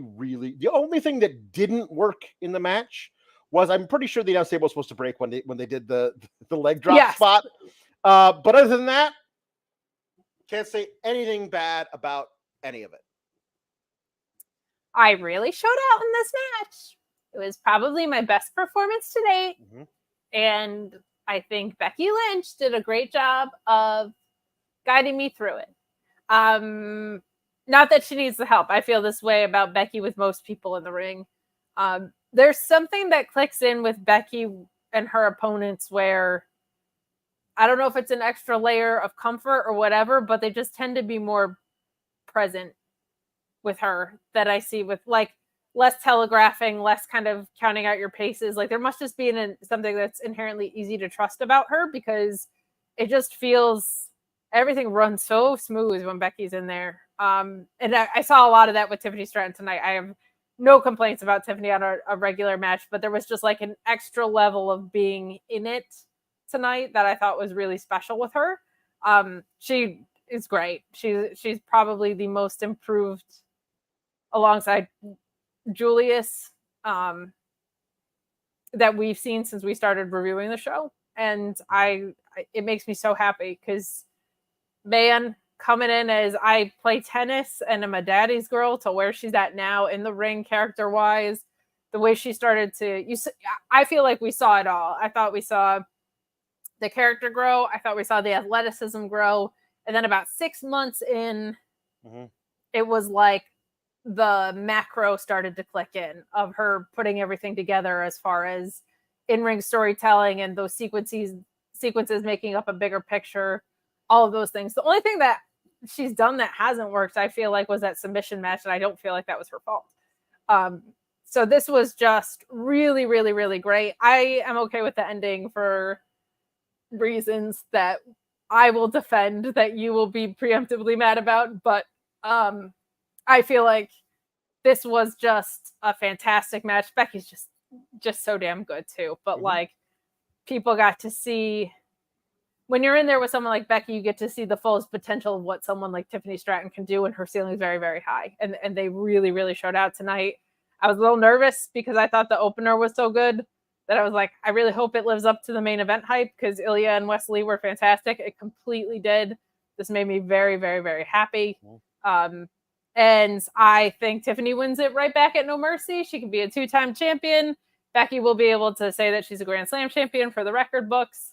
No one will care that it was a 2-week reign or whatever. And I think that's where we're going. Yes. The thing about Tiffany is that she walked into the Performance Center 2 years ago with 0 wrestling experience at all, and became this in 2 years. So I don't. It's not like she's done getting better, and she's this now. That to me is what I am very excited about. Yeah, it is just hard work. There's no. Yep. I say it all the time on here when someone says like they're so gifted. I'm like, you don't get handed anything. It's not a gift. It's just hard work. So good for her for becoming this skilled this quickly. That's a really special thing. Jason Blair says incredible chemistry between Becky and Tiffany. No doubt. They clicked immediately. That's great because we've seen some really great wrestlers, women's wrestlers, all wrestlers, but in recently we've been like, why do Rhea and Asuka just not first work? Example that comes to mind? Took them 3 times to make it 3 times. The fourth time they had a match, it was amazing. It was like it just took them a while to figure out what their rhythms were to make it work. These two, first time out of the gate with somebody again who as of 2 years ago, 0 experience, and this is what we get. Amazing. Incredible. Zach Barber says Tiffany was in there with the goat. She would have had to try to look bad. I mean, listen, I think that Becky Lynch is certainly a candidate to be the GOAT. I'm not willing to put it all at the feet of Becky why the match was great. I think no, that would be like saying Ricky Starks doesn't have any skill because he was in there with Bryan Danielson, like which is the greatest cheat code of all. So but I understand the point in that Becky's made people a lot worse than Tiffany look pretty all right. But Tiffany didn't need the help. It just kicks it up another notch. So we have some very long and involved super humper chats for here. So Will Chisholm says, if we get Becky doing Raw and NXT for some months, I'm cool with it. And if we get Becky versus Roxanne at some point, I'm cool. And I'll save the last part of it for in a little bit. It's really Brian, who was at the show, says Becky was taking selfies and signing autographs after that incredible match. Little kids were crying. I was crying. She gave a promo after winning off air. So he posted on Twitter. I guess let's try and find that. And here's a pun, metaphor loco. So we already got that pun, but is there a good one they're doing? Thank you, Bradley Brian. Zach Barber has a question. I'm a Becky Lynch mark, and I'm happy for her, but what does winning the NXT title do for her? It's like a Super Bowl winning quarterback going back and winning the college football national championship. I don't love their record books. They do love the record books. It is all the major ones now are Grand Slam champions. They want to be able horsewomen are all Grand Slam champions. That's indisputably really cool legacy. I can't argue with that being awesome. Yes. That's and that is a good thing for her. So Will Chisholm, the end of his thing will lead us into 4 back to back humper chats. So Will Chisholm says, just remember how mad we felt when Charlotte beat Rhea. And Wrestling with Movies says, right off the bat, Becky winning is nothing like Charlotte beating Rhea. Becky is not constantly in a title picture. Just had forever non-title feud with Trish and a match of the year with her. She won't get Rhea yet. She deserved something. And you want to talk about putting someone over in defeat? There are a few better at doing that than Becky Lynch, something 3 of the 4 horsewomen excel at. Becky may be the best out of the 3. Run it back 2, please. These 2 have insane chemistry. Last thing. It's not the last thing, by the way. You know this run is going to end by Becky putting over someone huge. My pick would be Lyra or Roxy, if not Tiffany again. Tiffany's best match by far, and give them a pay-per-view match, bro, they'd kill it. Also, so not the last. Also, Becky has had 3 absolute bangers in the span of 2 weeks. She's in her Danielson era. Not saying she's better than him. Just a term I chose to use. Relax. She is amazing. I don't think anybody else could have gotten that match out of Trish in the cage. No. Not anybody else. And I don't know how many could have gotten this match out of Tiffany now? I think this is the match we see from Tiffany routinely 2 years from now, because I think she's that good, and working with Becky, there's nothing wrong with it. Okay? It's great. Very good. I don't think this is Charlotte beating Rhea a few years ago yet. This all depends on what they do from here on out. Personally, I think the one thing that they can do out of this that is the right way to go is they run this back at No Mercy, Tiffany wins. That's the right thing to do. They certainly have all these other ways to go. And I just feel like I think the calling up stuff for Tiffany is premature. She's been doing this for 2 years. She said it's premature. She said she wants to stay in NXT and work on stuff, and I give her a lot of credit. She's got a lot more to learn, and can only learn by wrestling. Like, bring other women down who are like great people that she can work with here as well. That it's really, really good for her to be able to keep learning. That's a great thing. I think this is also a symptom to me of my apprehension with all of this stems from me just thinking that the NXT women's title picture has been absolutely a mess. Sure. Since they were like, oh crap, we gotta fire Mandy Rose like now. And even before, I think Mandy held that title way too long. And they weren't ready yet to have somebody take it off of her until they said, we got to do it now. And so they had Roxanne do it. And then they were like, actually, we don't want Roxanne to be the champion. So let's do this incredibly convoluted story to get the title off of her.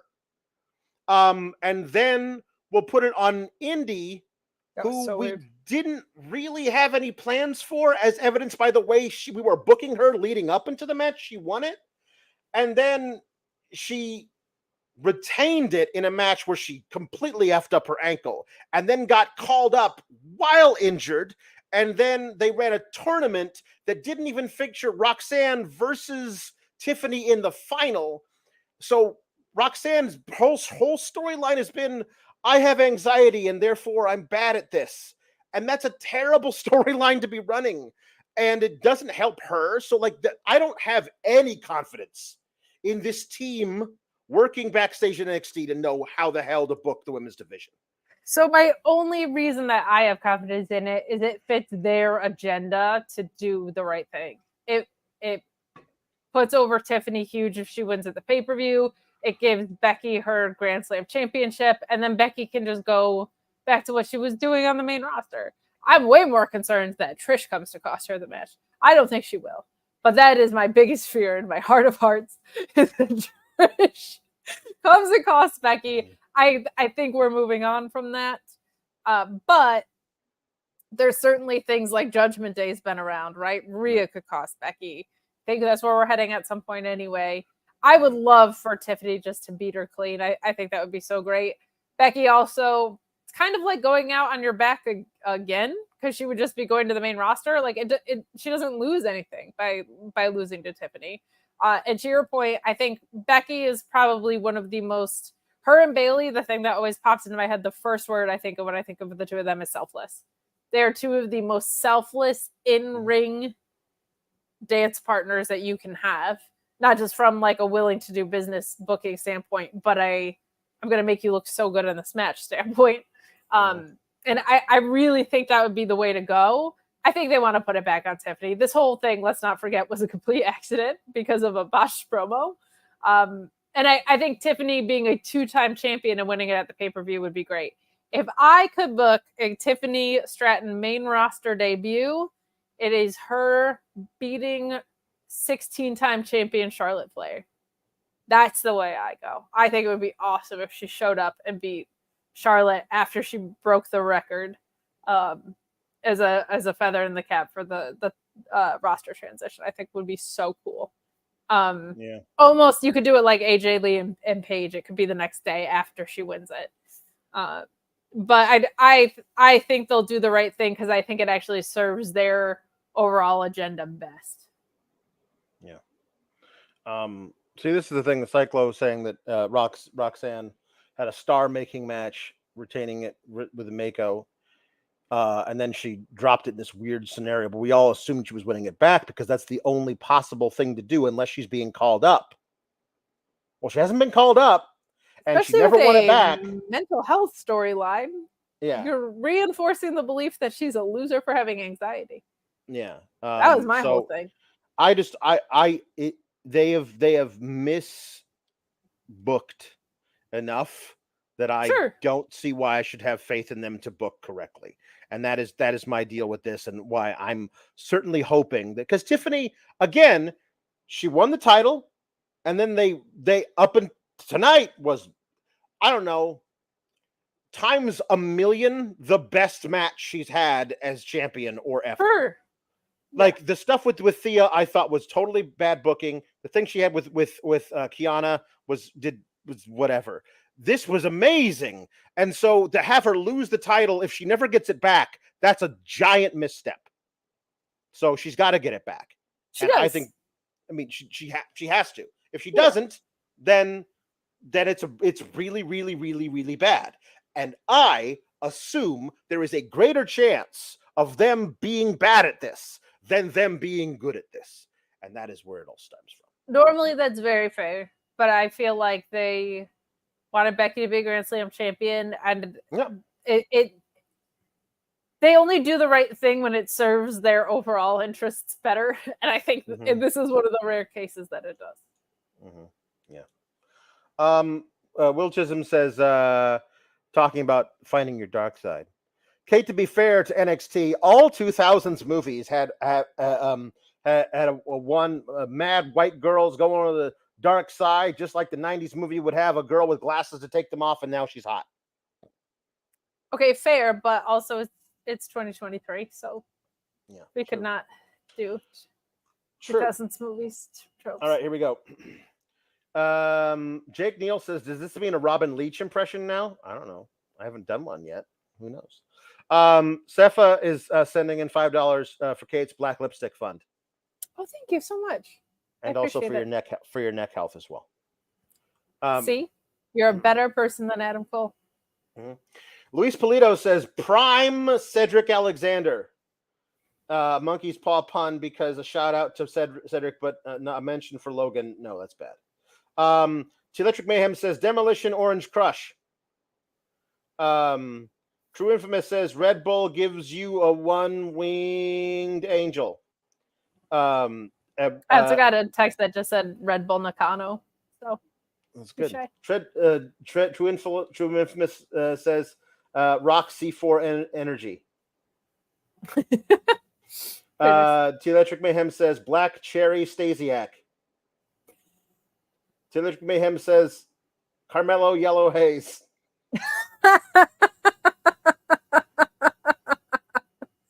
Oh, that's so good.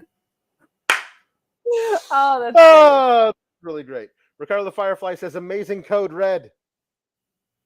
Kim Gray says Sonny D. Von Dudley. Can I get chips with that? Says Solo Sokola. Matt Gray Sky says Orange Crush Cassidy.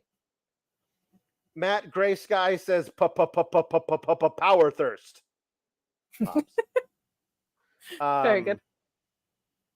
Meet Normus says garnish your drink with Cameron limes for flavor to the moon. Mustafa Acai, grizzled young vegetable juices. Becky Lynchburg lemonade. Toodles. Thank you. Toodles. Matthew Plus asks, is the Rock's daughter's about to get 2 dimes? No. She'll be fine. I believe the GYV got 2 dimes, perhaps. The GYV. And so here we go. First of all, a request from Lieutenant Photo for Sheeler to react to Danielson versus Zack Sabre Jr. being announced? I don't know if I can do an impression of anybody else because I'm still just so happy. Oh my God. The ZSJ and the Danielson in the hometown of Seattle. We've been waiting for it, but the Danielson just keeps getting injured all the time. He's got the arm injury and the neck injury. This has happened. We had the Zack Sabre Jr. calling out the Blackpool Combat Club, calling them the Blackpool Country Club. Very funny, very cheeky, the Zack Sabre Jr. Both very technical match. Gonna be the techers, as they say in Seattle at the Wrestle Dream. You know what I love about the Zack Sabre Jr.? What do you love about the Zack Sabre Jr.? I love that he calls everybody dickhead. I think it's hilarious. He's got that wonderful little plummy British voice. And she's like, hello, dickhead. And it's very funny the way he says it. And I like he calls everybody a dickhead. You know what I love about the Zack Sabre Jr.?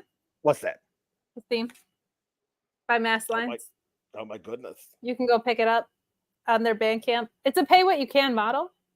The album is great. I would say that Paperwork and Charm Offensive are even better than the Young Punks theme. They're very nice. I got a very nice message from the lead singer for all the shout outs that I give. So go buy the vinyl. ZSJ and Danielson and Will Ospreay versus ZSJ in London and Will Ospreay versus Marufuji. Look at all the lads getting their dream matches. So great. Tom LaValle wants Tony D reading the opening to The Great Gatsby. I love how ridiculous some of these requests are. This is the best. In my younger and more vulnerable years, my father gave me some advice I've been turning over in my mind ever since. Whenever you feel like criticizing anyone, he told me, just remember that all the people in this world haven't had the advantages that you've had. He didn't say any more. We've always been unusually communicative in a reserved way. I understood that he meant a great deal more than that. In consequence, I'm inclined to reserve all judgments, a habit that has opened up many curious natures to me, and has also made me the victim of not a few veteran bores. The abnormal mind is quick to detect and attach itself to this quality when it appears in a normal person.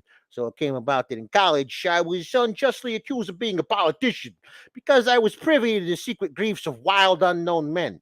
Most of the confidences were unsought.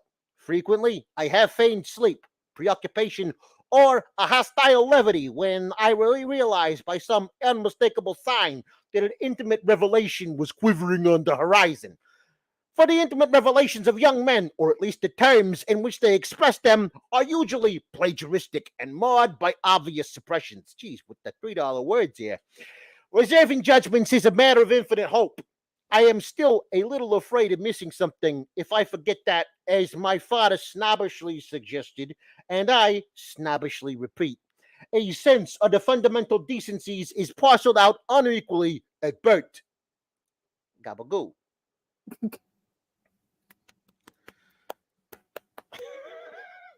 I'm happy that you like that. Thank you, Tom. Where's the money? Okay. Electric Mayhem wants Ludwig Kaiser to sing "Sweet Dreams Are Made of This" by the Eurythmics.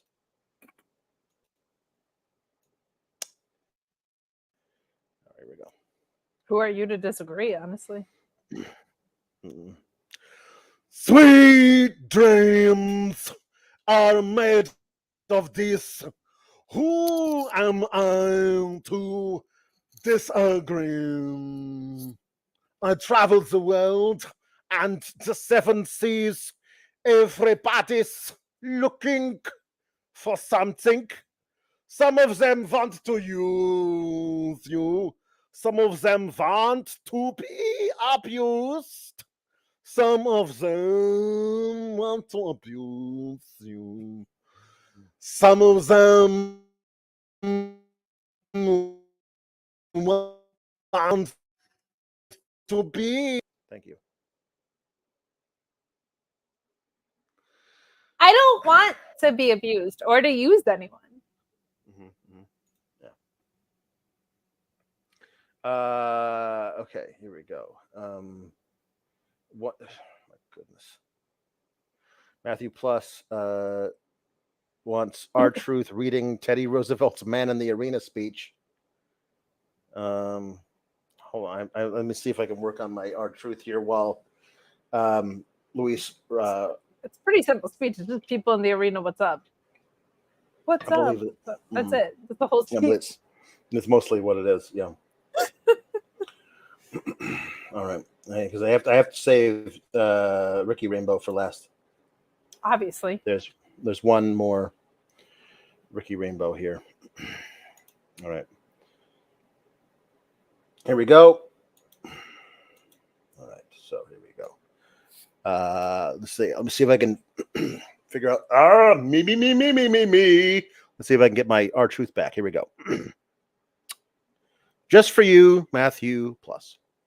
It's not the critic who counts, not the man who points out how strong man stumbles, where the doer of deeds could have done them better. It is the credit that belongs to the man who's actually in the arena, whose face is marred by a dust and the sweat and the blood, who strives valiantly, who errs, who comes out short again and again, because there is no effort without error and a shortcoming, but who does actually strive to do the deeds, who knows the great enthusiasms, the great devotions, who spends himself in the worthy cause, who at the best knows in the end the triumph of high achievement, and who at the worst, if he fails, at least fails while daring greatly, so that his place shall never be with those cold and timid souls who neither know a victory nor a defeat. Do the deeds. I'm really rusty. That sounded like somebody else entirely. I'm really rusty on my R-Truth, unfortunately. Did not sound like Giovanni Vinci, though. I can honestly say that. Okay. All right, here we go. Summoning. Louisville wants Ricky Rainbow, that's me, to sing Buzzcut Season. Wait, is there another one? No. It's just a regular humper chat. I'll read it before I do the jukebox. I just want to say how much Becky versus Jamie Hayter would hump. They beat the absolute fuck out of each other. Also, I Was Made for Loving You by Kiss, sung by Nathan Frazer. Well, I'm going to sing it because once the wig comes on, it don't come off. So I'm going to do this Buzzcut Season by Lord, and then I will do I Was Made for Loving You. Lord. Oh, okay. I remember when your head caught flame, it kissed your scalp and caressed your brain. Or remember when your head caught flame, well, you laughed, baby. It's okay. It's Buzzcut Season anyway. Well, you laughed, baby. It's okay. Explosions on TV and all the girls with heads inside a dream. So now we leave beside the pool where everything is good. We ride the bus with the knees pulled in. People should see how we're living. We ride the bus with the knees pulled in. Shut my eyes to the song that plays. Sometimes it has a hot, sweet taste. Shut my eyes to the song that plays. The men up on the news, they try to tell us all that we will lose. But it's so easy in this blue where everything is good. And I'll never go home again. Place to call, feel it start. Favourite friend, and nothing wrong when nothing's true. I live in a hologram with you. We're all the things we do for fun, and I'll breathe. And it goes, play along, make believe it's hyper real, but I live in a hologram with you. Thank you. Thank you, Ricky. I Was Made for Loving You by Kiss. Me? Oh, the song. Oh. Sure. Tonight, I want to give it all to you. In the darkness, there's so much I want to do. And tonight, I want to lay it at your feet because, girl, I was made for you. And, girl, you were made for me. I was made for loving you, baby. You were made for loving me. And I can't get enough of you, baby. Can't you get enough of me? Thank you. Thank you, Ricky. You're muted. There you are.